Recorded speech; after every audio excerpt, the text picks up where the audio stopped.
Hello students, I am Ritu Vishwakarma and we are going to start our social science chapter 3, struggle against the British rule. Okay, we have learned so many things about how Britishers come to our land and how they expand their rules. Okay, and after that हम ये पढ़ेंगे कि struggle कैसे किया हमारे जितने भी Indians थे उन्होंने ब्रिटिश के against. Okay, so in this chapter we learn some things like the uprisings, है ना, जो जितने भी लोगों ने जितने भी स्ट्रगल किया उन्होंने क्या डिसकंटेंट था ब्रिटिश रूल का हमारे ऊपर, क्या फियर था, क्या प्लाइट ऑफ पीजेंट थे, है ना. प्लाइट ऑफ पीजेंट का मतलब होता है अ डेंजरस और डिफ़िकल्ट और अदरवाइज अ फॉर्चुनेट सिचुएशन जिसमें ओवरकम करना चाहिए हमको खुद को. वो पीजेंट्स के साथ क्या हो रहा था और आर्टिशंस के साथ क्या हो रहा था. Okay, fear of loss of religion and caste, लोगों को डर था कि ब्रिटिशर्स के आने से हमारे रिलीजियस और कास्ट सिस्टम बंद हो जाएंगे. Grievances of the Indian soldiers के साथ क्या गलत हो रहा था. सप्रेशन ऑफ द स्ट्रगल, है ना, स्ट्रगल स्टार्ट हुआ बट हाउ वो सप्रेस हो गया यानी कि दब गया. ठीक है, तो वो रिवोल्ट बहुत अच्छे से वायलेंटली बहुत अच्छे से चल नहीं पाया. ठीक है, तो ये सारी चीज़ें हम पढ़ेंगे इस चैप्टर में. Let's start. So first major struggle known as sipahi mutiny broke out against the British rule. सबसे पहले जो सिपाही किसको बोलते थे, जितने भी सिपाही थे जो ब्रिटिशर्स के लिए काम कर रहे थे उनको ब्रिटिशर्स बोलते थे सिपाही. ओके, तो सिपाही mutiny broke out against the British rule. The discontent against British rule also broke out in tribals like Chaur, Ho, Kol and Santhal struggle. ये जो हम नाम बोल रहे हैं चौर, हो, कोल एंड संथाल, ये ज़्यादातर ट्राइबल लोग थे जो गांव से निकल के आ रहे थे और उनको ब्रिटिशर्स के पास नौकरी मिल रही थी तो वो वहाँ पे आके नौकरी कर रहे थे एज अ सिपाही और बोला जाए तो सिपाही के तौर पे. सो यहाँ से ही उनके ऊपर जो प्रेशर डाला जा रहा था, जो बर्ताव हो रहा था, उसके कारण उनको वो चीज़ अच्छी नहीं लग रही थी. सेल्फ रिस्पेक्ट उनकी जा रही थी. तो इस तरीके से उन्होंने धीरे धीरे क्या किया, स्ट्रगल चालू किया अपने फ्रीडम के लिए. उनको समझ में आने लगा था कि प्रॉब्लम क्रिएट होती जा रही हैं. ठीक है, तो जो मेजर स्ट्रगल्स थे वो कुछ ट्राइबल्स चौर, हो, कोल और संथाल के बोले जाते थे. तो मेजर स्ट्रगल कहाँ कहाँ हुए. अहोम रिवोल्ट हुआ आसाम में, खांसी रिवोल्ट हुआ सिलहट में. ठीक है, ये आसाम के पास ही है. एंड पीजेंट्स स्ट्रगल हुआ रंगपुर में. गिरी कम्युनिटी जो सन्यासी थे उनका बंगाल में बहुत बड़ा स्ट्रगल हुआ था, वहाँ भी स्ट्रगल. करेंगी स्ट्रगल. ठीक है, विजयनगरम किंग मद्रास, यहाँ के जो किंग थे उन्होंने इसको अपराइजिंग जो थी उसको सपोर्ट किया था, इसलिए इनके नाम पे ये स्ट्रगल जाना जाता है. ओके, तो ये मेजर स्ट्रगल्स थे. Now the major uprisings of सिपाही, जितने भी ये जो सिपाहीज थे इन्होंने कौन कौन सी अपराइजिंग्स करी थी. अपराइजिंग का मतलब होता है मेनली बगावत करना, है ना. बगावत करना यानी कि कोई अगर हमें बात समझ में नहीं आ रही है, अगर वो बात हमको अच्छी नहीं लग रही है तो उसके अगेंस्ट अगर हम बोलते हैं तो उसको बगावत कहते हैं. Okay, so the uprisings of sipahis are in Govindgarh regiment किसको बोला जाता था, रेजिमेंट जो टुकड़ियाँ थी, जो जितने भी काम करने वाले जितने भी सिपाहीज थे उनकी जो टुकड़ियाँ थी, यानी कि अगर बोला जाए कि अगर हमने एक बहुत बड़ी हमारी आर्मी है उसके टुकड़ों को हमने एक एक जगह पे जाके सेटल आउट कर दिया तो उनको रेजिमेंट के नाम से जाना जाता था. तो गोविंदगढ़ रेजिमेंट अपराइजिंग हुई 1849-40 में. कैनन अपराइजिंग हुई आसाम में 1825 में. बराकपुर अपराइजिंग हुई 1824 में, यहाँ बगावत हुई. Sholapur uprising in 1838 and Vellore uprising in 1806. Date is not most important but हमको ये समझ में आना चाहिए कि किस एरा में ये काम चल रहा था, यानी कि 1806 से लगभग 1850-60 तक ये सारी चीज़ें चलती रही. ठीक है, तो why peasants mostly opposes British. अब देखो सिपाहीज ने अगेंस्ट में थे क्योंकि वो ऑलरेडी उस आर्मी में थे, उनको दिख रहा था कि क्या हो रहा है. लेकिन अब जो पीजेंट्स थे, जो किसान थे, है ना, जो उपज कर रहे थे, अपनी फसलें उगा रहे थे, वो क्यों अपोज कर रहे थे ब्रिटिशर्स को, उनका क्या लेना देना था उनसे. तो अगर हम देखें they suffer most because of new economic policies and new land revenue system. Britishers ने जो न्यू इकोनॉमिक पॉलिसीज़ लाए थे, इकोनॉमिक पॉलिसीज़ बहुत सारी थी जो इकोनॉमी को हैंडल आउट करती है ना, यानी कि देश कैसे चलेगा, कौन से लोग कितना पैसा देंगे, ये इकोनॉमिक पॉलिसीज़ में लिखा होता है। तो नई इकोनॉमिक पॉलिसीज़ से प्रॉब्लम थी। एंड लैंड रेवेन्यू सिस्टम यानी कि लैंड से कलेक्ट होने वाले जो पैसे होते हैं, रेवेन्यू जिसको हम बोलते हैं, कर, एक टाइप का टैक्स, जो लैंड रेवेन्यू सिस्टम था वो पसंद नहीं आया पीजेंट्स को, क्योंकि उनको प्रॉब्लम्स हो रही थी। ठीक है, जो सबसे ज़्यादा किससे सफ़र हो रहे थे पीजेंट्स, न्यू इकोनॉमिक पॉलिसीज जो ब्रिटिशर्स लाए थे and the new land revenue system. Okay, so exploited by company and ज़मींदार, ये किसके द्वारा एक्सप्लॉइट हो रहे थे, किसके कारण उनको बहुत ज़्यादा प्रॉब्लम्स हो रही थी, कौन उनको बहुत बुरी तरीके से एक्सप्लॉइट कर रहा था, कंपनी और ज़मींदार। ठीक है, सो हंगर, पॉवर्टी, एक्सप्लॉइटेशन, इन तीनों चारों के कारण जो मूवमेंट है वो आगे बढ़ा, किसानों ने मूवमेंट करना चालू कर दिया।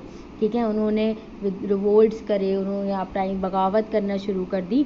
तो उनको, क्योंकि ब्रिटिशर्स की ये जो स्कीम्स थी वो अच्छी नहीं लगी थी, क्योंकि उनके पास कुछ बचा ही नहीं था। आफ्टर गिविंग टैक्स, इतना ज़्यादा पे करने के बाद उनके पास कुछ नहीं बच रहा था।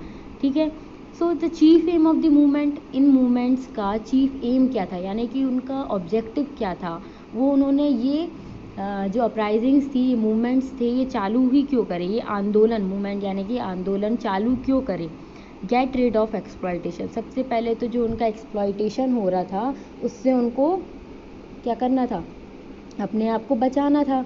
ठीक है, और गेट कंसेशन इन रेवेन्यू में कुछ टाइप का कंसेशन। ओके, उन्होंने समझा कि ठीक है, टैक्स आपको चाहिए है, हम देंगे, बट बहुत ज़्यादा नहीं दे सकते, कि हमारी पूरी कमाई का 60-70% अगर आपको देंगे, 10% बस हम अपने लिए रखेंगे, 20% अगर बेचेंगे तो हमारे पास बचेगा क्या।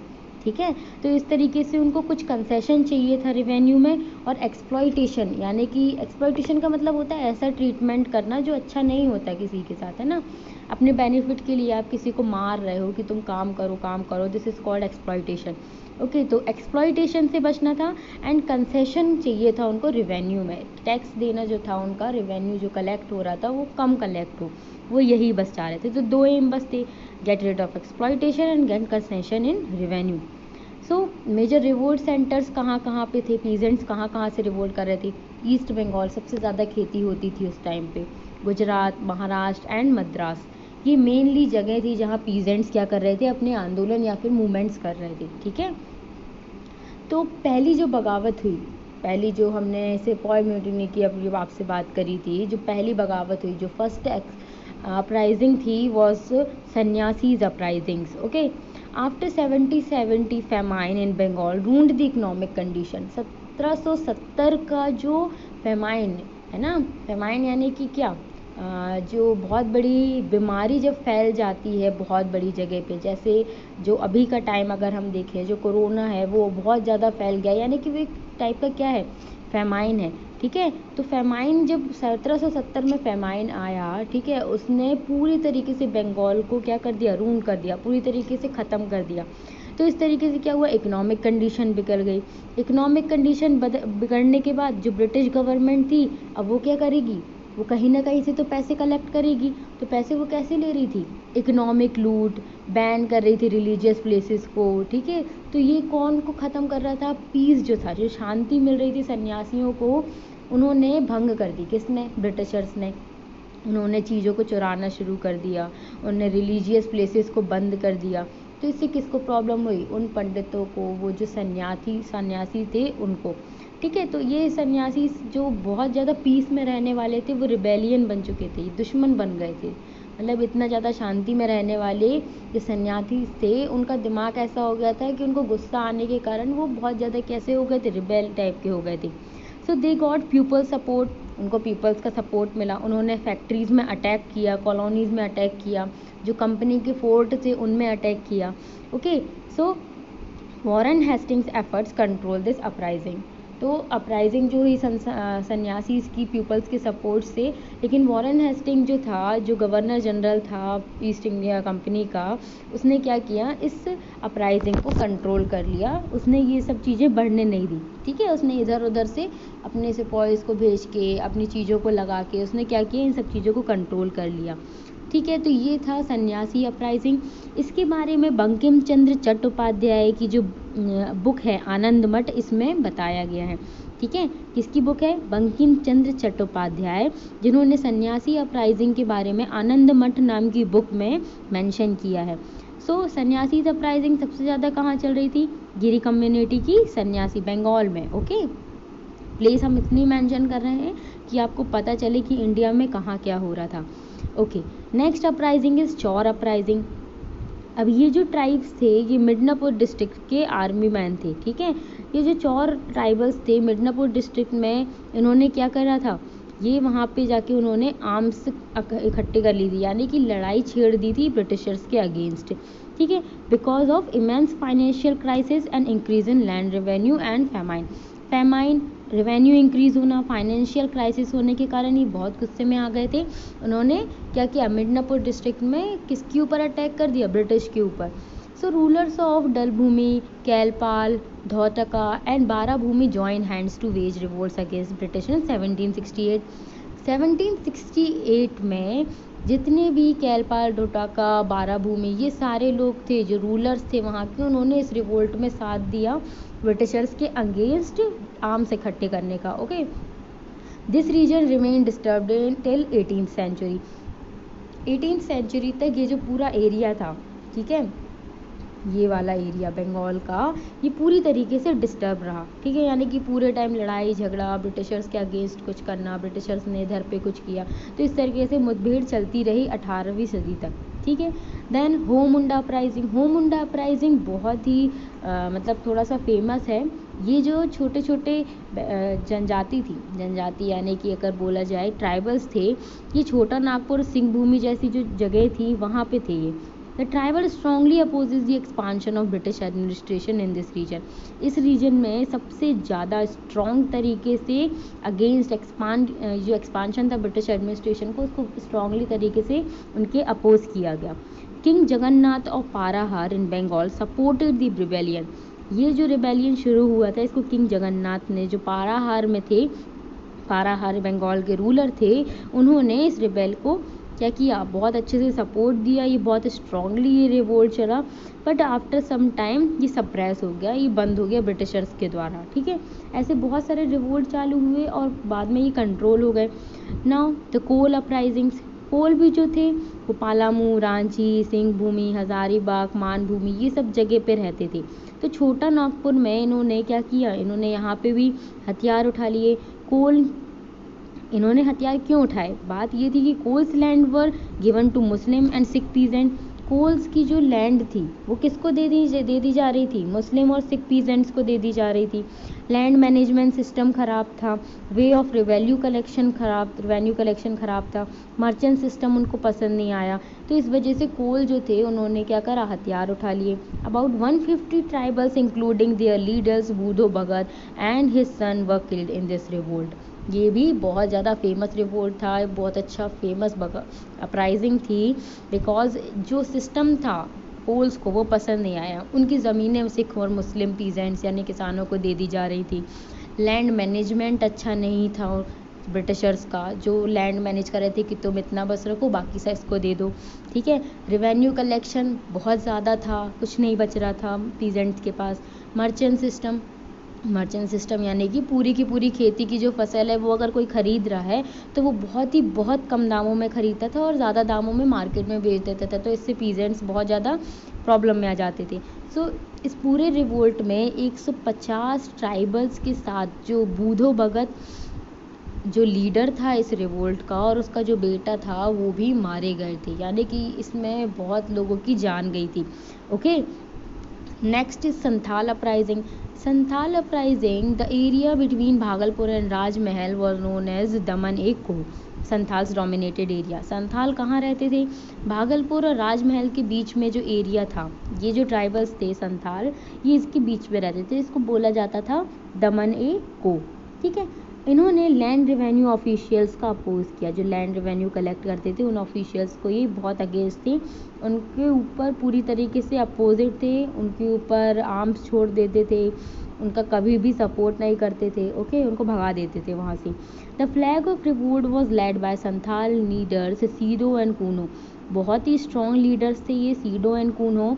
इन्होंने संथाल कम्युनिटी थी उसको बहुत अच्छे से आगे बढ़ाया था, और जो लोग उसके अगेंस्ट थे, ब्रिटिशर्स के अगेंस्ट, उनका पूरी तरीके से सपोर्ट किया था। ठीक है, ये लीडर्स थे किसके? संथाल अपराइजिंग के। संथाल रीजन कौन कौन? Sido and Kanhu. British suppress this revolt in 1857। 1857 तक रिवोल्ट्स इसको सप्रेस कर दिया गया, किसके द्वारा? ब्रिटिशर्स के द्वारा। देखो जितने भी रिवोल्ट चालू हो रहे थे वो सबके सब सप्रेस हो रहे थे ब्रिटिशर्स के द्वारा, क्योंकि ब्रिटिशर्स को मालूम था अगर इधर उधर से और ज़्यादा इनको सपोर्ट मिलता गया, अगर रिवोल्ट बढ़ता गया तो ऐसे में उनके लिए नुकसान है। तो वो एक एक करके सारे रिवोल्ट्स को सप्रेस कर रहे थे एट अ टाइम। सप्रेस यानी कि दबा देते थे। Okay, now the Ahom uprising. Ahom uprising क्या थी? The British government try to annex Ahom province to the English empire in 1828। 1828 में ब्रिटिश गवर्नमेंट ने क्या ट्राई किया? अहोम प्रोविंस, जो अहोम प्रांत था, उसको अपने अंडर ब्रिटिश एम्पायर के अंदर लेने की कोशिश करी। So the annoy Ahoms declared Gomdhar Konwar as their king and attacks Rangpur. अब उनके पास जो लीडर नहीं था तो उन्होंने गोमधर कुंवर को अपना एज अ किंग मान लिया और अटैक कर दिया रंगपुर में। रंगपुर में फोर्ट था किसका? ब्रिटिशर्स का। ठीक है, but after that Ahom uprising also suppressed by the Britishers. Now the खांसी अपराइजिंग। खांसी uprising one of the most famous uprisings. The British administration decision to construct road in Khasi Hill and Sylhet areas enraged the Khasi tribe. Road banana, construct करना चाहते थे खांसी to Sylhet. कौन? Britishers. खांसी से सिलहट अगर रोड वो बनाते तो उसके बीच में जो खांसी ट्राइब्स रहती थी उसको प्रॉब्लम हो रही थी, क्योंकि उनका वो पूरा एरिया था, फॉरेस्ट एरिया, ट्राइबल का घर होता है। तो वो अगर बीच में से अगर उनको क्या होता, प्रॉब्लम होती, तो क्या कर रहे थे वो, उनको वो चीज़ पसंद नहीं आई। ब्रिटिशर्स के अगेंस्ट उन्होंने क्या कर दिया? अपराइजिंग छेड़ दी। So under the leadership of king Tira Singh they revolted. उन्होंने तीरा सिंह लीडरशिप की, तीरा सिंह जो किंग था उनकी हेल्प से उनको अपना लीडर बना के रिवोल्ट छेड़ दिया। खांसी से सिलहट रोड जो बनाना चाह रहे थे ब्रिटिशर्स, वो प्रॉब्लम्स क्रिएट करते थे किसके लिए? जितने भी ट्राइब्स हैं उनके लिए, इसलिए उन्होंने उसके अगेंस्ट अपराइजिंग छेड़ दी। सो बर्मानिक एंड मुकुंद सिंह द खासी leaders put up brave resistance against the English forces but they lost in 1833। Mukund Singh और बर्मानिक अच्छे लीडर थे, उन्होंने बहुत ही ब्रेवरी से किसको रेजिस्ट किया? इंग्लिश फोर्सेस को। बट दे लॉस्ट इन 1833, और ब्रिटिशर्स की जीत हुई तो उन्होंने वहाँ पे क्या किया? अपनी सड़क बनाना, रोड बनाने का काम कंटिन्यू रखा। Okay, now the Bhil uprising. Bhil is also the tribe which was found in Madhya Pradesh. They joined the field because of agriculture policy and administrative excesses. ठीक है, एग्रीकल्चर पॉलिसी और administrative access की वजह से भील जो थे वो बहुत ज़्यादा प्रॉब्लम में आ गए थे, तो उन्होंने इसलिए रिवोल्ट छेड़ दिया। British believe that Peshwa Bajirao second and Trimbak ji provoked the Bhils to revolt. The struggle continues from 1812 to 1846. British ये मान रहे थे कि पेशवा बाजीराव और त्रियम्बक जी जो थे वो रिवोल्ट में इनका साथ देंगे। स्ट्रगल कंटिन्यू हुआ 1812 से 1846 तक। ये भील कहाँ रहते थे? वेस्टर्न इंडिया में इनकी जगह थी, वहाँ पे रहते थे। तो ये एग्रीकल्चर पॉलिसी से खुश नहीं थे, और एडमिनिस्ट्रेटिव एक्सेस यानी कि जो अपना एम्पायर बढ़ा रहे थे ब्रिटिशर्स, उनसे भी ये लोग खुश नहीं थे, इसलिए उन्होंने बगावत छेड़ दी। और फिर लेकिन ये धीरे धीरे सप्रेस कर दी गई, किसके द्वारा? ब्रिटिशर्स के द्वारा। Now the Kutch uprising. Kutch, हमने जो गुजरात में यहाँ पे कच्छ नाम की एक जगह है, ठीक है, ये यहाँ पे जो अपराइजिंग हुई, क्या हुआ यहाँ? English forces defeated King Barmal and Kathiawad and Kutch to enthrone his minor son on the throne and ruled the state taking power in their own hands। English forces यानी कि ब्रिटिशर्स ने king बरमाल, जो कठियावाड़ के king थे, कच्छ के भी king थे, उनको डिफीट किया यानी कि हरा दिया। और क्या किया उन्होंने? माइनर सन यानी कि उनके छोटे बेटे को राजगद्दी यानी कि थ्रोन में बैठा दिया। जिससे क्या करे, वो रूल कर सके उस पूरे प्लेस में अपने पावर से, है ना। मतलब वो किसी ऐसा करते थे कि वो एक पपेट के जैसे किसी एक पर्सन को उस थ्रोन में बैठाल देते थे और वो खुद राज करते थे। वो वहाँ एडमिनिस्ट्रेटिव चीज़ें नहीं देखते थे, बट वो वहाँ पे अपने पपेट को बैठाल देते थे और अपना काम वहाँ से चलाते रहते थे। ज़्यादातर ब्रिटिशर्स ने यही किया। तो इस तरीके से ब्रिटिशर्स ने हराया पहले तो राजा को, उसके छोटे बेटे को थ्रोन में बैठाल दिया और पावर अपने हाथों में ले ली। This move the angered and the supporters of Bharmal. They waged revolt against the British rule. They fought from 1890 to 1831। इसके बाद क्या हुआ, बरमाल के जो सपोर्टर्स थे उनको ये चीज़ अच्छी नहीं लगी, वो गुस्से में आ गए, उन्होंने ब्रिटिशर्स के अगेंस्ट रिवोल्ट छेड़ दिया। और ये कब तक चला, कब तक वो लड़ते रहे, 1819 से 1831 तक। After that it gets suppressed. Okay, Ramosi uprising same है। रामोजी अपराइजिंग वेस्टर्न घाट में हुई थी अंडर लीडरशिप ऑफ सरदार चित्तर, वेस्टर्न घाट्स में, है ना। तो सरदार चित्तर सिंह जो था उन्होंने रिवोल्ट किया था किसके अगेंस्ट, ब्रिटिशर्स के, इन 1822। दे प्लंडर्ड द रीजन नियर सतारा, ठीक है। उन्होंने सतारा की जो जगह थी उसको मतलब सतारा में जो ब्रिटिशर्स थे उनके अगेंस्ट क्या किया था, रिवोल्ट छेड़ा था। But after that it gets suppressed. Okay, revolt of Dewan Bela Thampi. जो दीवान थे बेला थम्पी, उनका जो रिवोल्ट था 1805 में सब्सिडरी अलायंस जब साइन करवाया गया वेलेस्ली के द्वारा विद किंग त्रावणकोर के किंग के साथ, जब वेलेस्ली ने सब्सिडरी अलायंस साइन किया 1805 में, king was unhappy with the term of alliance, so he refuses to pay tax. King से साइन तो करवा लिया, बट किंग को जब शर्तें पसंद नहीं आई तो उसने इसमें टैक्स देने से मना कर दिया। So Dewan Bela Thampi rose to revolt which was supported by Nair battalion. The English suppresses this revolt. तो दीवान जो त्रावणकोर के किंग थे दीवान बेला थम्पी, उन्होंने रिवोल्ट कर दिया किसके, with the support of Nair battalion. Nair battalion भी एक क्या बोलते थे, टुकड़ी को बोला जाता था जो आर्मी की रहती थी, जैसे सिपॉइज जो थे उनकी आर्मी की, ठीक है। सो सपोर्ट किससे मिला, नायर बटालियन से। तो दीवान बेला थम्पी ने एक रिवोल्ट छेड़ दिया ब्रिटिशर्स के against, but British suppress this revolt. Okay, after 1 or 2 years। Wahabi struggle. So इन सारे स्ट्रगल में वहाबी एक बहुत ही एक्टिव रिवोल्ट था, एक एक्टिव स्ट्रगल था ब्रिटिशर्स के अगेंस्ट। एक्टिव इसलिए था क्योंकि ये बहुत ही लंबे टाइम तक चला, ठीक है। एक्टिविटीज़ कब तक कंटिन्यू रही, 1840 से 1870 तक। तो चैम्पियनड बाय सैयद अहमद ऑफ रायबरेली के सैयद अहमद के द्वारा इसको कंटिन्यू किया गया था। He was against any reform and change in Islam. वो किसके अगेंस्ट था, वो इस्लाम में किसी भी टाइप के चेंज करने में वो अगेंस्ट था ब्रिटिशर्स के, कि इस्लाम अगर एक धर्म है तो उसमें कोई भी रिफॉर्म या कोई भी चेंज करने का उनको कोई हक नहीं है।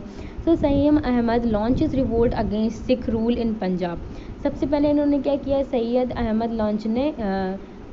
ने लॉन्च किया रिवोल्ट अगेंस्ट सिख रूल, जो सिख रूल था पंजाब में उसके against. When company took control over Punjab in 1849, Wahabis raised rebellion against the British. देखो, पंजाब में एक अलग रूल चल रहा था सिखों का। सिख चाहते थे कि वहाँ पे सारे लोग जो है वो उन्हीं के साथ में रहें, उन्हीं के जैसे बने, बट वो इस्लाम जो सैयद अहमद था रायबरेली के, वो इस्लाम धर्म में कोई भी चेंजेस या रिफॉर्म नहीं करवाना चाहते थे। तो जब पंजाब का कंट्रोल ब्रिटिशर्स ने ले लिया, ऑलरेडी पंजाब का कंट्रोल जब ब्रिटिशर्स ने ले लिया तो यहाँ तो ब्रिटिशर्स आ गए। तो ब्रिटिशर्स के अगेंस्ट जब वो सैयद अहमद तो रिवोल्ट कर नहीं सकते थे, तो 1849 में जो वहाबीज जो थे उन्होंने अपना रिवोल्ट रेज्ड किया ब्रिटिशर्स के अगेंस्ट, ठीक है। But it get suppressed in 1870s। Okay, after these all struggles, ये जितनी भी चीज़ें हो रही थी इनका कंक्लूजन क्या था, कि स्ट्रगल हो रहा था इंडिपेंडेंस का इन 1857, ठीक है। 1857 तक आते आते ये सारे स्ट्रगल, यानी कि कोई भी चीज़ एकदम से शुरू नहीं होती, उसमें कुछ ना कुछ पीछे से जुड़ा हुआ रहता है, इसकी कोई ना कोई हिस्ट्री रहती है। तो 1857 के पहले तक जितने भी स्ट्रगल हुए, जो सिपॉइज ने, वहाबी हो, मुंडा, ये जितनी भी लोग थे जिन्होंने रिवोल्ट किए थे, ये उन्हीं का रिज़ल्ट था कि स्ट्रगल जो 1857 में बहुत ही एकदम पीक पीरियड में पहुंच चुका था, है ना। पीक यानी कि बहुत ज़्यादा तेज़ हो गया था, एक्टिव हो गया था, लोग इससे पूरी तरीके से जान चुके थे कि हो क्या रहा है देश में। ओके, सो 10 में 1857, ये बहुत ही इम्पॉर्टेंट डेट है। 10 में 1857 में मीरठ में इंडियन सोल्जर्स जो थे सिपाही के, उन्होंने शुरू किया इस स्ट्रगल को। 11 मई 1857 की मॉर्निंग में दिल्ली में इन्होंने मार्चिंग शुरू कर दी, है ना। दिल्ली सोल्जर्स ने इनको ज्वाइन किया, यानी कि जो मीरठ से निकल के दिल्ली स्टेशन पहुँचे तो स्टेशन में दिल्ली के सोल्जर्स ने भी इनको ज्वाइन कर लिया। They declare Mughal emperor Bahadur Shah Zafar as emperor of India. उन्होंने मुगल एम्परर बहादुर शाह जफ़र को अपना क्या मान लिया, एम्परर ऑफ इंडिया मान लिया। उन्होंने डिक्लेयर कर दिया कि ये हमारे राजा हैं। This bought all Indians to fight for the common aim of overthrowing the British rule. इस बात से जितने भी इंडियंस थे वो एक साथ हो गए, एक ही एम से क्या करे, ब्रिटिशर्स के अगेंस्ट उन्होंने रिवोल्ट छेड़ दिया। So discontent against the British rule, British violated other their to own agreements. क्या किया, discontent against the British rule, मतलब कि जो ब्रिटिश थे वो अपनी ही चीज़ों पे टिके नहीं रहे, उन्होंने बहुत सारी चीज़ों का फ़ायदा उठाया लोगों से। तो इस वजह से जो कुछ वायलेटेड टर्म्स थी, जो एग्रीमेंट्स थे, वो खुद ब्रिटिशर्स के द्वारा पूरी तरीके से रूल वाइज फॉलो नहीं हो रहे थे। तो इसकी वजह से जो अदर लोग थे वो भी परेशान हो रहे थे। सो वायलेटेड देयर ओन एग्रीमेंट्स, कौन कौन से एग्रीमेंट्स को इन्होंने वायलेट किया, यानी कि सब्सिडरी अलायंस देने के बाद, सब्सिडरी अलायंस एंड ये सब क्या होते पहले तो आप समझ लो। Method used by British to expand, methods जो हैं ब्रिटिशर्स की जो रूल को एक्सपांड करते हैं, यानी कि अपने रूल को बढ़ाने के लिए उन्होंने बहुत सारे नए नए स्कीम्स निकाली, क्योंकि उनको एक्सपांशन करना था, या तो ऐसे करें चाहे वैसे। तो जो मेथड्स हैं used by British to expand their empire to conquest, सबसे पहले तो वो लड़ झगड़ के वो जगह ले लेते थे।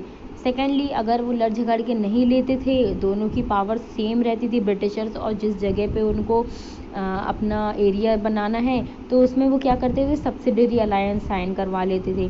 Second is doctrine of lapse. अब ये सब्सिडरी अलायंस क्या है, according to the term of this alliance, इस अलायंस के under Indian rulers were not allowed to have their independent forces. They were to be protected by the company and had to pay for the subsidiary forces. Indian rulers अपनी खुद की army नहीं रख सकते, उनको Britishers से वो army, जो ब्रिटिशर्स की आर्मी है वो रखनी पड़ेगी और उस आर्मी को पे करना पड़ेगा। ये उन्होंने उस नोट में लिखवाया कि आप अपनी आर्मी खुद नहीं रख सकते अपने रीजन में, आपको हमसे आर्मी लेनी पड़ेगी और उस आर्मी को आप पे करोगे। यानी कि तो ज़बरदस्ती है ना, घर में आप ज़बरदस्ती इस आदमी को रखो और उस आदमी को रेंट भी पे करो, अगर आपका अभी घर है तब भी, है ना। तो ये सब्सिडरी अलायंस में लिखा रहता था। Under Richard Wellesley as governor general 1798 to 1805 तक जो था, the Nawab of Awadh and Hyderabad were forced to give over parts of their territory as they had failed to pay for the alliance. एक बार क्या हुआ, रिचर्ड वेलेस्ली ने जो ये सब्सिडरी अलायंस जो साइन करवाई थी, ठीक है, तो नवाब ऑफ अवध और हैदराबाद अगर इसको दे नहीं पाए, उन्होंने इस टेरिटरी से मतलब फेल हो गए पे करने के लिए, तो उन्होंने क्या किया, कैप्चर कर लिया, ब्रिटिशर्स ने कैप्चर कर लिया अवध और हैदराबाद को। तो इसका मतलब क्या हुआ, आप सब्सिडरी अलायंस की अगर रूल्स को आप साइन कर रहे हो उस अलायंस को, उस एग्रीमेंट को, तो आप बाउंडेड हो कि आप अपने जगह पे उस फोर्स को रखोगे और वो फोर्स को पे करोगे। इफ़ अगर आप फेल हो जाते हो उस फोर्स को पे करने में, तो आपको अपनी जगह किसको देनी पड़ेगी, ब्रिटिशर्स को देनी पड़ेगी। ओके, तो ये था subsidiary alliance. Now the Dalhousie's doctrine of lapse was, Dalhousie was highly ambitious pro imperialist, ठीक है, यानी कि वो बहुत एम्बिशियस था, वो हर कुछ पाना चाहता था, कुछ नहीं छोड़ना चाहता था। So under the doctrine of lapse, any ruler who did not have a natural heir to the throne would have to forfeit the right to rule for his future generation. Led to the annexation of state like Satara, Nagpur, Jhansi, Sambalpur, Udaipur, Aidpur and Bhagat. It raised a wave of discontentment against the British rule. ठीक है, तो इसमें क्या बोला गया था, सब डलहौजी की जो डॉक्ट्रिन ऑफ लैब्स थी कि आप जो रूल कर रहे हो जिस जगह पे, ठीक है, और आप अपना खुद का अगर आपका कोई सन या बेटा नहीं है तो आप उसको नहीं बैठाल सकते, है ना, आप किसी और को लेके आप नहीं बैठाल सकते, ठीक है। यानी कि जो थ्रोन है, जो राजगद्दी है, वो कंटिन्यू फॉर्म में आपका बेटा ही नहीं बैठेगा उसमें, ठीक है। तो ये डलहौजी चाहता था कि अगर ऐसा होता रहा, एक के बाद बेटा, फिर उसका बेटा, फिर उसका बेटा उस थ्रोन में बैठता रहेगा तो उनके अंडर पे वो जगह नहीं आ पाएंगी। तो इस वजह से अगर कोई आपका नेचुरल हायर नहीं है, यानी कि आपको खुद का बेटा नहीं है, तो आप किसी और को उस थ्रोन में नहीं बैठा सकते और वो जगह किसकी हो जाएगी, ब्रिटिशर्स की। ऐसा डॉक्ट्रिन ऑफ लैब्स में बोला गया। तो ऐसी बहुत सारी चीज़ें थी जो एग्रीमेंट्स साइन करवाते थे ब्रिटिशर्स इंडियन रूलर्स से। तो इसमें बहुत सारी चीज़ें, ये एग्रीमेंट को खुद ये लोग नहीं मानते थे। कैसे? ये वॉयलेट कर रहे थे लोगों को इन एग्रीमेंट से। जैसे सब्सिडरी अलायंस में हमने पढ़ा फोर्सेस में पे करने के लिए। तो सिंध, पंजाब और अवध जो थे, सिंध, पंजाब और अवध, उन लोगों ने सब्सिडरी अलायंस के द्वारा अपनी जगहों को खो दिया। डॉक्ट्रिन ऑफ लैब्स में डलहौजी ने झांसी को एनेक्स कर लिया। वाई? क्योंकि झांसी में उनकी जो झांसी के राजा की जो पत्नी थी रानी लक्ष्मीबाई, उनका खुद का कोई बेटा नहीं था, लेकिन और उन्होंने जब बेटे को अडॉप्ट किया, किसी दूसरे बेटे को अडॉप्ट किया, तो डलहौजी जो थे उन्होंने ये मानने से इनकार कर दिया कि आपका नेचुरल सन नहीं है, ये नेचुरल हायर नहीं है, तो आप इसको गद्दी में नहीं बैठा सकते, तो झांसी हमारी होगी। इन 1851 पेशवा बाजीराव का जो सन था Nana Sahib refused the pension that the Peshwa received, है ना। नाना साहेब जो था, जो बाजीराव पेशवा का बेटा था, उसने रिफ्यूज़ कर दिया वो पेंशन लेने से। तो क्या कर दिया ब्रिटिशर्स ने, जो जगह थी नाना साहेब की, वो भी अपने अंडर पे ले ली। ये डॉक्ट्रिन ऑफ लैब्स के द्वारा हुआ। And the new revenue system, old land owing families were displaced. जो पुरानी ज़मीनों में ज़मींदार थे, जो पुरानी ज़मीन के ओनर्स थे, उनसे वो ज़मीन ले ली गई थी। एक लिमिट डिसाइड कर दी थी कि इससे ज़्यादा आपकी ज़मीन नहीं रहेगी, तो बाकी जो ज़मीन थी किसने ले ली, ब्रिटिशर्स ने ले ली, ठीक है। तो ये जो कुछ चीज़ें थी जो ब्रिटिशर्स ने चालू करी थी, ये बहुत ही बेकार थी, बहुत ही बुरी थी, जिससे इंडियंस को बहुत प्रॉब्लम हो रही थी। Okay, with annexation of any state the existing administrative machinery was abolished and throw out all the old workers of old administrative system। जब भी कोई जगह एनेक्स की जाती थी ब्रिटिशर्स के द्वारा, तो जो पुरानी चीज़ें, मशीनरी और पुराने जो लोग थे, जो वर्कर्स थे उस जगह के, उन सबको निकाल दिया जाता था और नए वर्कर्स को रखा जाता था, जिसको ब्रिटिशर्स चाहते हैं, ठीक है। तो ये डिसकंटेंट था जो ब्रिटिशर्स के द्वारा हो रहा था। तो इससे कौन अगेंस्ट हो रहा था, इनके इंडियंस, ठीक है। सो ये मेथड्स थी subsidiary alliance and doctrine of lapse. Now the flight of peasants and artisans, क्या हो रहा था पीजेंट्स और आर्टिशंस के साथ। By new land revenue system condition of peasants become worst.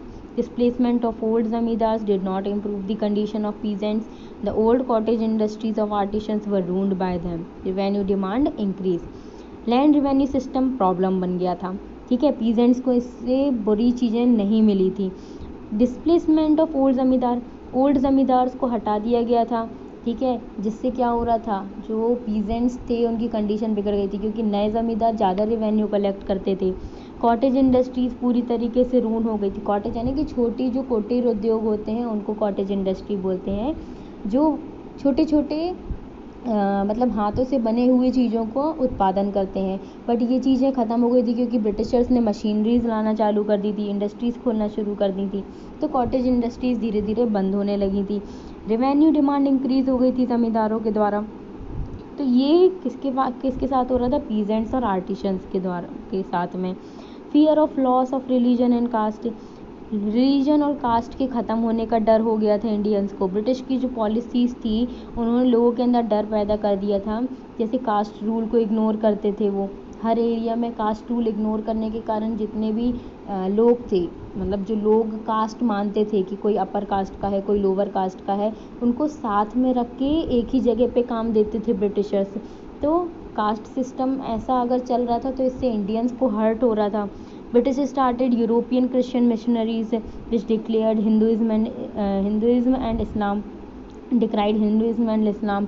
Britishers ने यूरोपियन क्रिश्चियनिटीज़ जो थी जब चालू करी तो उन्होंने हिंदुइज्म और इस्लाम को मानने से मना कर दिया, उसके अगेंस्ट खड़े हो गए। तो ये भी इंडियंस को अच्छा नहीं लगा कि हमारे रिलीजन्स का मजाक उड़ाया जा रहा है, तो ये चीज़ भी अच्छी नहीं लगी। Some new trends were by British were not acceptable by people. कुछ नए जो ट्रेंड चल रहे थे ब्रिटिशर्स के द्वारा वो इंडियंस को एक्सेप्ट नहीं थे कि ऐसा नहीं हो सकता हमारे इंडिया में। Sati had been abolished. Sati system जो था वो एबॉलिश कर दिया गया था। ओके, सती सिस्टम एबॉलिश करना इज़ इम्पॉर्टेंट, बट उस टाइम जो चीज़ें मानी जाती थी उसमें सती अच्छा माना जाता था, तो वो एबॉलिश कर दिया था। तो ये चीज़ भी कुछ इंडियंस को अच्छी नहीं लगी। मैनी मौलवीज डिक्लेयर जिहाद अगेंस्ट द ब्रिटिश। इसके कारण क्या हुआ, जो मौलवीज थे उन्होंने जिहाद स्टार्ट कर दिया ब्रिटिशर्स के अगेंस्ट। जिहाद यानी कि लड़ाई चालू कर दी ब्रिटिशर्स के against. So the British ignore the religious sentiments of Indian. तो प्रॉब्लम क्या थी, जो ब्रिटिशर्स थे वो इंडियंस के जो सेंटिमेंट्स इमोशनल सेंटिमेंट्स यानी कि जो भावनाएं थी इंडियंस की उसको हर्ट कर रहे थे, उसको डिस्टर्ब कर रहे थे। तो इस वजह से जो इंडियंस हैं उनका गुस्सा और बढ़ता गया, किसके अगेंस्ट, ब्रिटिशर्स के against. Now the grievances of Indian soldiers के साथ क्या बुरी चीज़ें हो रही थी, क्या उनके ऊपर एक्सप्लॉइटेशन हो रहा था, है ना, क्या प्रॉब्लम क्रिएट कर रहे थे ब्रिटिशर्स उनके लिए। सो द इंडियन सोल्जर्स जो 7/8 पार्ट थे, यानी कि 7/8 पार्ट अगर बोला जाए कि अगर पूरे ब्रिटिशर्स के पास जितने भी सोल्जर्स थे उनमें से अगर 8 भाग कर दें तो 7 भाग तो इंडियंस के थे, 1 भाग बस ब्रिटिशर्स के थे, है ना। ब्रिटिश सोल्जर्स कितने थे, सिर्फ 1 भाग में थे और बाकी 7 भाग किसके थे, इंडियंस के। तो 7/8 पार्ट जो इंडियन सोल्जर्स का था ब्रिटिश ट्रूप्स में वो इंडियन थे, ठीक है, इंडियन सोल्जर सबसे ज़्यादा थे। So they had their own grievances because of which they become the pioneer of the struggle.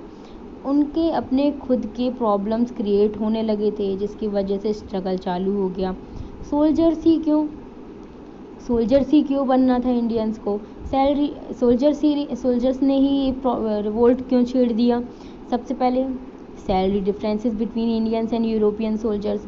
Salary में बहुत डिफरेंस था। अगर उसी पोस्ट में इंडियन सोल्जर है और एक ब्रिटिश सोल्जर है, लेकिन ब्रिटिश सोल्जर्स को क्या मिलती थी, ज़्यादा सैलरी मिलती थी as compare to Indian soldiers, ठीक है, first problem. Second, the no promotions, higher post are reserved for European officers. उनको कोई भी प्रमोशन नहीं मिलता था इंडियंस को, क्योंकि जो हायर पोस्ट थी वो किसी ब्रिटिशर के लिए क्या थी, रिजर्व्ड थी। New rifles cartridge greased with cow and pigs fat given to Indian soldiers which should be beaten by mouth before use. जो नई राइफल आई थी उनमें जो कार्ट्रिज था वो ग्रीस किससे बनाया गया था, काऊ और पिग के फैट से।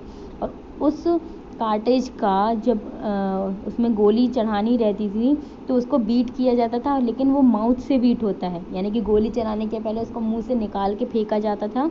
तो वो क्या नहीं करना चाहते थे, जो इंडियंस थे वो काऊ को पूजते हैं, उनको उसको माता मानते हैं, और पिग को बहुत बेकार रहता है, मतलब उसको भी पूजते थे बट उसके मीट को वो मुंह में नहीं लगा सकते थे, ठीक है। तो इस वजह से इंडियन सोल्जर्स को बहुत प्रॉब्लम हुई, उन्होंने इस चीज़ का अगेंस्ट उन्होंने खड़ा कर दिया। सो इसी में से एक जो सिपाही था मंगल पांडे, उन्होंने बारकपुर में रिफ्यूज़ कर दिया, उन्होंने मना कर दिया कि मैं इस कार्ट्रिज को मुंह में नहीं लगाऊंगा। उनके साथ ज़ोर ज़बरदस्ती की गई तो 2 ऑफिसर्स को मंगल पांडे ने गोली मार दी, लेकिन मंगल पांडे को ब्रिटिशर्स ने कैप्चर कर लिया और उसको सूली पे लटका दिया, ठीक है। तो ये चीज़ें स्टार्ट हो गई इंडियन सोल्जर्स की, किसके अगेंस्ट, ब्रिटिशर्स के against, okay. So freedom fighters, अब देखो जब से जो सोल्जर्स थे वो लड़ रहे थे, पीजेंट्स जो थे उन्होंने रिवोल्ट कर दिया था, आर्टिशंस ने वो रिवोल्ट कर दिया था, नॉर्मल पीपल्स जो थे उन्होंने कुछ ने रिवोल्ट चालू कर दिया था। तो फ्रीडम फाइटर्स कहाँ कहाँ से वर्क कर रहे थे, कुछ फ्रीडम फाइटर्स जो थे जो लोगों का सपोर्ट लेके, लोग जो प्रॉब्लम्स में थे उनको अपने साथ लेके रिवोल्ट कर रहे थे, किसके अगेंस्ट, ब्रिटिशर्स के। कहाँ कहाँ पे, सबसे पहले दिल्ली, बख्त खां जो थे लीडर थे दिल्ली से जो रिवोल्ट कर रहे थे, ठीक है। झांसी से महारानी लक्ष्मीबाई, ठीक है, रानी लक्ष्मीबाई ने रिवोल्ट चालू किया था। कानपुर, पेशवा नाना साहेब जो थे, है ना, नाना साहेब किसके, पेशवा बाजीराव के बेटे, उन्होंने कानपुर से क्या किया था, रिवोल्ट चालू किया था। उनका चीफ एडवाइज़र कौन था, अजीमुल्ला खां, और उनके ट्रूप के लीडर कौन थे, तात्या टोपे, यानी कि बहुत स्ट्रॉन्ग स्ट्रगल चल रहा था। ठीक है, फ्रीडम के लिए फाइट चल रही थी। ईस्टर्न पार्ट जो था यूपी का, उसमें सिख रेजिमेंट जो थी लुधियाना की, उसने पूरी तरीके से सपोर्ट दिया था इन सबको। ठीक है, बिहार में कुंवर सिंह जो था, उन्होंने लखनऊ और कानपुर में भी हेल्प करी थी। सो इस तरीके से क्या था, फ्रीडम फाइटर्स बहुत अच्छे से रिवोल्ट चालू रख रहे थे और ब्रिटिशर्स के अगेंस्ट धीरे धीरे क्या कर रहे थे, उनके अगेंस्ट रिवोल्ट करने के साथ साथ उन्होंने लोगों के अंदर ये भावना भी जगा दी थी कि हमको अब अगेंस्ट रहना है, क्योंकि हमको क्या चाहिए है, अब फ्रीडम ही चाहिए है। Okay, new Nawab of Awadh Birjis Qadir son of Wajid Ali under agency of his mother Hazrat Mahal. New नवाब जो था अवध का, बर्जिस कादर, ठीक है, जो वाजिद अली का बेटा था, उसको न्यू रेजेंसी जो मदर हज़रत महल थी, उनका सपोर्ट मिला हुआ था। ठीक है, तो अवध में इनको भी बैठाल दिया गया था। Now the suppression of struggle पूरी तरीके से बंद कैसे हुआ, जितने भी ट्राइबल्स थे, जितने भी पीजेंट्स थे, जितने भी आर्टिशंस थे, उन सब ने रिवोल्ट किया, बट सप्रेस होता गया ये धीरे धीरे। British put efforts to put rift between the Hindus and Muslims but they failed. Britishers ने सबसे पहले क्या ट्रायल किया, हिंदू और मुस्लिम के बीच में लड़ाई करवाना चाहिए, बट ब्रिटिशर्स को ये इस चीज़ में जीत नहीं मिली, वो हार गए। The leader of the struggle recognize Bahadur Shah as the emperor of India. Leaders जो थे स्ट्रगल के, उन्होंने बहादुर शाह को एम्परर ऑफ इंडिया डिक्लेयर कर दिया। Wide spread nature of the struggle is suppressed with in a year. इतने ज़्यादा तौर पे जो फैला हुआ स्ट्रगल था, वो एक ही साल में दब गया। Bahadur Shah present he tries to exile to Rangoon in Myanmar where he died in 1862। Bahadur Shah जो था, उनको क्या किया गया था, जेल में डाल दिया। उन्होंने भागने की कोशिश करी रंगून, लेकिन जो म्यांमार में है, रंगून जाने की कोशिश करी, बट जब वो वहाँ पहुँचे तो उनकी 1862 में मृत्यु हो गई। 1858 में लखनऊ में Hazrat Mahal refuse to surrender and escaped to Nepal. 1858 में देखो, सबसे पहले जब लोगों ने किसी को राजा माना, लेकिन राजा को ही अगर कैप्चर कर लिया ब्रिटिशर्स ने, तो वो किसको राजा मानेंगे, अब कोई तो बचा नहीं। तो धीरे से राजा को भी क्या किया, उन्होंने कैप्चर कर लिया, वो दूसरी जगह गए तो उनकी वहाँ पे मृत्यु हो गई। वैसे ही हज़रत महल ने भी सरेंडर करने से मना कर दिया ब्रिटिशर्स के सामने, तो धीरे से वो क्या गया, उन्होंने एस्केप किया, अपनी जगह से निकलने की कोशिश करी, नेपाल वो पहुँच गई। ठीक है, तो वो इंडिया से छोड़ चुकी थी अपनी जगह को। कुंवर सिंह की भी मृत्यु हो गई थी 1858 में। तो जब बहुत अच्छे लीडर नहीं रहे, तो उनको सपोर्ट लेके जो लोग आगे बढ़ रहे थे, वो अब आगे नहीं बढ़ पाएंगे। तो धीरे धीरे चीज़ें कैसे होती गई, सप्रेस होती गई। ठीक है, जैसे रानी लक्ष्मीबाई, उनका भी सपोर्ट लेके बहुत सारे जो पीजेंट्स थे वो आगे बढ़ रहे थे। उन्होंने फ्रीडम स्ट्रगल के लिए बहुत अच्छे से लड़ाई करी, है ना, उनके बारे में हम जानते ही हैं, उनका नाम मणिकर्णिका था। ठीक है, बॉर्न एज मणिकर्णिका, लक्ष्मीबाई उनको बोला जाता था, क्योंकि लक्ष्मी नाम उनको उनके जो हस्बैंड थे उनसे मिला था। चेंज हर नेम, है ना, गॉडेस लक्ष्मी के नाम पे उन्होंने अपना नाम चेंज कर लिया था। उनकी 14 साल में क्या हो गई थी, मैरिज हो गई थी गोंधर राव, ठीक है, गंगाधर राव से, जो झांसी के राजा थे। 1834 में उन्होंने डॉक्ट्रिन ऑफ लैप्स मानने से मना कर दिया, यानी कि जो अगर कोई हायर नहीं रहेगा उस राजगद्दी के लिए, तो उन्होंने क्या किया, एक सन अडॉप्ट कर लिया उस राजगद्दी के लिए। बट ब्रिटिशर्स ने ये चीज़ मानने से मना कर दिया। उन्होंने ब्रेवरी से ब्रिटिशर्स के सामने किया, लड़ाई करी, और आखिरी सांस तक वो लड़ती रहीं। ठीक है, 22 साल की उम्र में ही उनकी मृत्यु हो गई थी ब्रिटिशर्स से लड़ते लड़ते। So causes of failure of the struggle, इतने सारे स्ट्रगल, इतने सारे लोगों की मृत्यु, इतने सारे लोगों की जान जाने के बाद भी ये जो फेलियर था हो गया। ठीक है, सारी चीज़ें कैसे हुई, फेल हो गई। ठीक है, लोगों, जितने भी इंस्पिरेशनल और जितने भी मोटिवेशनल लोग थे, जैसे बहादुर शाह जफ़र, तात्या टोपे, रानी लक्ष्मीबाई, है ना, हज़रत महल, इन्हीं सब ने बहुत अच्छे से लोगों को आगे बढ़ाया था। लीडर्स तो थे, वो बचे नहीं थे। ठीक है, अब देखो, जितने भी ये कॉजेज़ थे फेलियर के, वो क्या क्या थे, कौन कौन से फेलियर के कॉजेज़ थे। पहला कॉज क्या था, जो लीडर्स थे स्ट्रगल के वो लैंडलॉर्ड्स थे या तो फिर वो प्रिंसेस थे, पैसे वाले थे, ठीक है। They thought of replacing foreign rule with old order, मतलब उन्होंने क्या रिप्लेस करने की कोशिश करी, बस कि फॉरेन रूल को हमने जो पुराने वाले रूल्स हैं उनसे रिप्लेस करेंगे हम, ऐसा उन्होंने सोचा। लेकिन ऐसा करना बहुत फ़ायदे वाली बात नहीं है, क्योंकि चीज़ें आगे बढ़ रही हैं, टाइम आगे बढ़ रहा है, तो हमें चीज़ें भी नई लानी पड़ेंगी। बट वो पुरानी चीज़ों में लौट रहे थे तो वो सारी चीज़ें फेल हो रही थी, क्योंकि उसी को तो ख़त्म करके ब्रिटिशर्स आए थे, उनको मालूम था क्या करना चाहते हैं, तो इसी वजह से उनको नई सिस्टम लाना था। बट नया सिस्टम नहीं ला के पुराने पे जा रहे थे, इसलिए फेल होते गए। थर्ड चीज़ क्या थी, political unity was also poor. Politically unity जो थी, मतलब लोग अलग अलग स्ट्रगल कर रहे थे, एक साथ मिलके नहीं कर रहे थे, एक ही एम के साथ करते तो शायद जीत जाते, ठीक है। Low coordination between freedom fighters group, coordination नहीं था, दोनों की समन्वय नहीं था, दोनों में की चीज़ों को जान नहीं पा रहे थे, जितने भी स्ट्रगल हो रहे थे अलग अलग एम से हो रहे थे, एक ही कोऑर्डिनेशन से नहीं हो रहे थे, ठीक है। Some ruler support British as they want to be in their place, कुछ रूलर्स जो थे वो ब्रिटिशर्स का सपोर्ट कर रहे थे कि हाँ चलो ठीक है, हमने ब्रिटिशर्स का सपोर्ट किया, क्यों, क्योंकि उनको अपनी जगह पे आ रही थी, वो ब्रिटिशर्स की सारी शर्तें मान के सिर्फ अपनी जगह में रहने के लिए खुश थे, ठीक है। 1857 is the peak and also the end of struggle, 1857 एक पीक पीरियड था लेकिन स्ट्रगल का एंडिंग टाइम भी था। Company's rule came to an end and British government start the ruling, company rule आखिरी टाइम तक आता गया, यानी कि ब्रिटिश गवर्नमेंट जो इंग्लैंड से देख रही थी कि जो कंपनी यहाँ पे रूल कर रही है इंडिया में, उनके और इंडियंस के बीच में बहुत ज़्यादा क्या हो रहा है, मुठभेड़ हो रही है, तो धीरे धीरे कंपनी का रूल घटता गया और ब्रिटिश गवर्नमेंट ने अपना रूल चालू करना शुरू कर दिया इंडिया में, ठीक है। तो इसके कारण जो स्ट्रगल था वो पूरी तरीके से फेल होने लगा। Okay, now the exercise question number 1, which was not tribal uprising, Vellore, Bull, Santhal, Munda। So Vellore uprising is not tribal uprising, क्योंकि ये जो है ये तीनों क्या है, ट्राइबल्स हैं, बट वेल्लोर नहीं, ये जगह का नाम है। Second, who did not join 1857 struggle, 1857 struggle किसने ज्वाइन नहीं किया, रानी लक्ष्मीबाई, तात्या टोपे, बहादुर शाह जफर, दिलीप सिंह ने नहीं किया, ठीक है।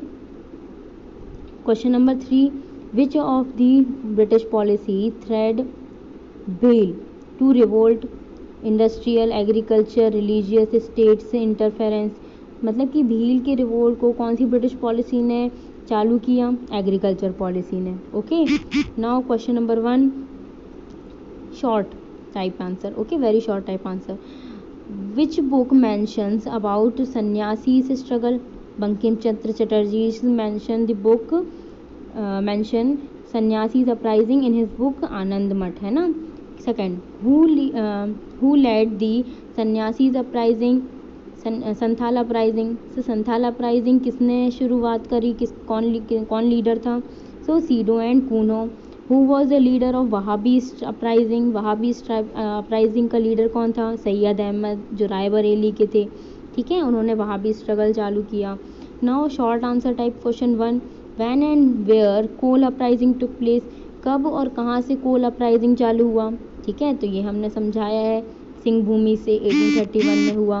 Question number 2, name the places of India where 1857 struggle was widespread, 1857 का स्ट्रगल 1857 का कहाँ से शुरू हुआ, ये भी हमने बताया है। Okay, question number 1, describe the Santhal uprising, Santhal uprising हमको यहाँ पे समझाना है, ठीक है।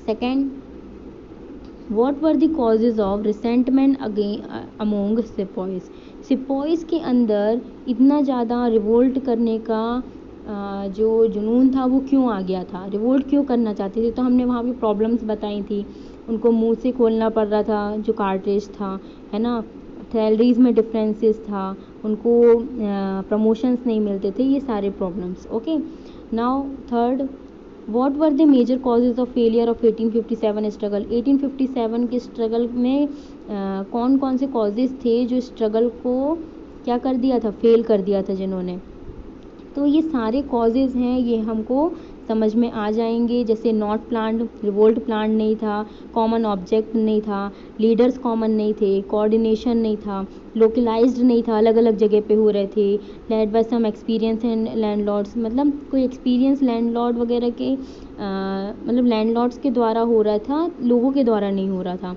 ठीक है, ये पीपल्स का रिवोल्ट नहीं था, ये लोगों ने अलग अलग तरीके से रिवोल्ट चालू किया था। ठीक है, मिडिल क्लास इसमें पार्टिसिपेट ही नहीं कर रहे थे क्योंकि वो खुश थे, उनको थोड़ा बहुत मिलता था, वो उसमें गुजारा कर लेते थे। लैक ऑफ रिसोर्सेज, ओके, ये सारे प्रॉब्लम्स थे जिसकी वजह से फेल हो गया था 1857 का struggle. Question number 4, right note on sannyasis and Wahhabi, ये हमने समझा है, तो छोटे छोटे नोट्स हमको लिखने हैं। Now question number 5, make an album with the help of leaders who participate in 1857 struggle. Okay, हम एक या दो के डायग्राम हम बना सकते हैं। Okay, 6th, south major regions of 1857 struggle in the outline map of India.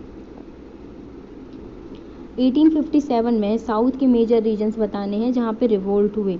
ठीक है, तो कर्नाटक, मैसूर, मराठा, सतारा, ये सब जो थी, बेरार, यहाँ पे क्या हुए थे, स्ट्रगल हुए थे। Okay, thank you so much.